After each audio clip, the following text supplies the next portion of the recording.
just as powerful and grand as the idea of world peace itself, tout aussi puissant et grandiose que l'idée même de paix mondiale.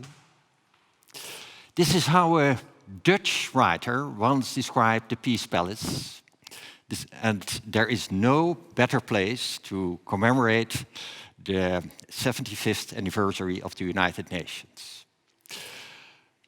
Not only because this is a palace of peace, but also because it feels like a temple of justice, with signs in Latin that exude moral authority. Sedant arma togae, let the arms yield to toga. Authority that you eagerly accept as a visitor, and it's authority that the UN needs if it wants to be successful in the next 75 years. For me, rules, law, moral authority are key ingredients in today's commemoration. And not only for me, but also for many young people. Because according to the UN survey carried out for today's dialogue, a lot of youth support what the UN is doing.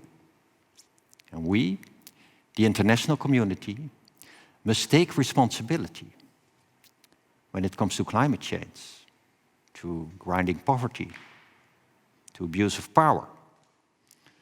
And because we aren't taking responsibility, we lack moral authority.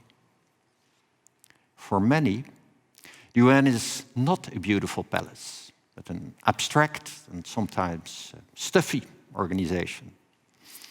An organization you have little influence over. And that's why I applaud the UN's global dialogue and also the tremendous participation of young people like you here today.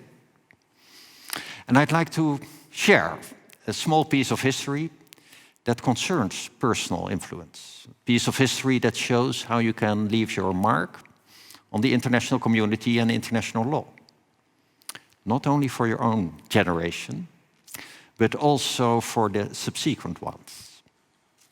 Well, you mean Hugo Grotius, you may think now, with his famous plea for freedom of the seas and free trade, the Mare Liberum.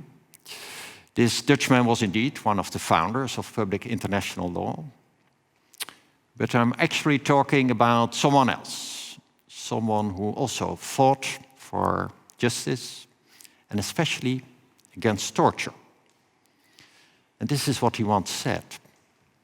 Torture, deliberately inflicting pain and injury on a defenseless victim, happened routinely, often with electric current, which is handy and clean. The field telephone could be used for that. And perhaps these words sound familiar. They may remind you of news that you've heard recently of opponents of the Assad regime being tortured to death, of the internment camps that China continues to build for Uyghurs, of the masked gangs who beat defenseless protesters in Belarus. Or maybe the words remind you of recent reports of brutality done by the police, for instance, the injustice done to George Floyd. These examples probably spark in you a sense of injustice and a sense of courage. Of course, the reference to a field telephone makes it clear that we are dealing with a different era. I was quoting the Dutchman Herman Burgers. In 1947, he was sent to Indonesia, where he went to work for the court-martial. And he heard about unacceptable practices. And one of these concerned the torturing of prisoners to obtain intelligence. And this left an indelible impression on him. In his own words, "I have a deep abhorrence of torture, which will always remain with me." Burger's sense of injustice spurred him on to great achievements that have benefited our world. From 1982 to 1984, He headed the United Nations working group that drafted the International Convention Against Torture. And Syria ratified the treaty in 2004, when Bashar al-Assad was already president. And in doing so, the Syrian regime made an explicit commitment to prevent and combat torture and other cruel treatment or punishment. These promises have been systematically broken.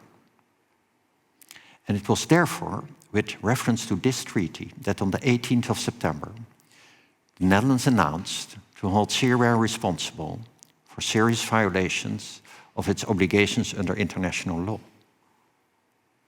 And I'm telling you this story of Herman Burgers because it shows us something valuable about the strength of one person and about the potential of one organization, the UN, which is actually the potential we all have. The story also tells us how outrage and injustice can lead to more justice, and how the UN can make that possible. In fact, we can all make that possible, in theory at least, because often the international community does not act quickly and firmly enough. I'm also telling you this because it shows us the direction we need to be heading. Not just when it comes to stopping torture, not just when it comes to human rights and democracy, and not just when it comes to international justice, but also when it comes to how countries need to work together in the broad sense. How we should jointly strive for a more just, prosperous, and peaceful world. And how we should strengthen the systems we built together after the Second World War to protect our rights, our prosperity, our security. That includes, of course, the UN, but also NATO, European Union. Ambitious projects born out of a conviction that we need to solve problems together and to protect the values we stand for. Organizations that have reached a certain age, but without gaining the respect that comes with it. You will hear the most complex analysis on why international cooperation is in dire straits. But the bottom line is that the world will only move forward if we honor our agreements. International cooperation starts with international commitment. And it's precisely for this reason that the Netherlands is holding Syria to account. The Netherlands is taking this step, above all, for the sake of the Syrian population. But we're also doing it for the international community, because we want to combat impunity all over the world. And because if crimes go unpunished, the injustice is doubled. If we turn a blind eye to what we say we cannot tolerate, we undermine the power and credibility of the international organizations that strive to uphold the agreements we've made. And, as I say, this is a double setback for the world. We are making rules and agreements that we do not uphold. Just look around you. Trade is less fair, a direct result of a weakened World Trade Organization. The world is less safe, a direct consequence of the cancellation of agreements on disarmament. And that threatens the biggest achievement of an organization like the UN, the prevention of a version of history we don't want to see.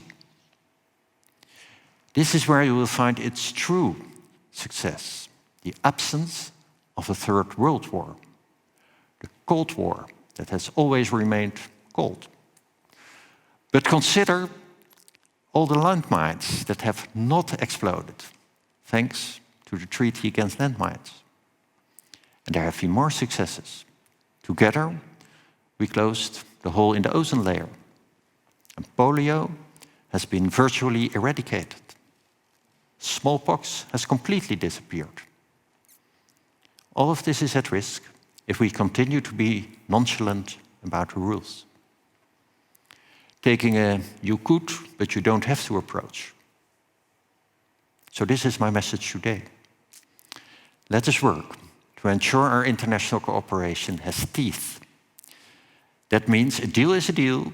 If you sign a treaty, you stick to it. It means taking responsibility.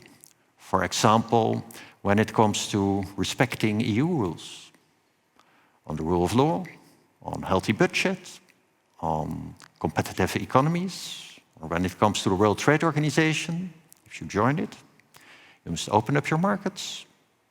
It also means taking a critical look at yourself. For example, the Netherlands needs to step up its efforts to reach NATO's 2% threshold on defense spending. Finally, it also means strengthening and renewing structures, developing a new system of arms control, for example, and ensuring we have a workable WTO, dispute settlement, a system to tackle unfair trade practices, and a World Health Organization that functions transparently and effectively. Faltering structures and international community that is slow to act must not get in the way of the people. We can make a true difference. Today's generation of people, like Hugo de Groot and Herman Burgers, people like all of you, young people, must be able to participate in the UN. I really feel strongly about that. Not only because today's problems are your problems, but also because you can solve those problems. My appeal to you today is, please don't get discouraged. Join the conversation, not just today, also tomorrow. Make your voice heard. Take a fresh look at world problems and at an organization that, while it may appear stuffy, has a value surpassing that of palaces. Thank you.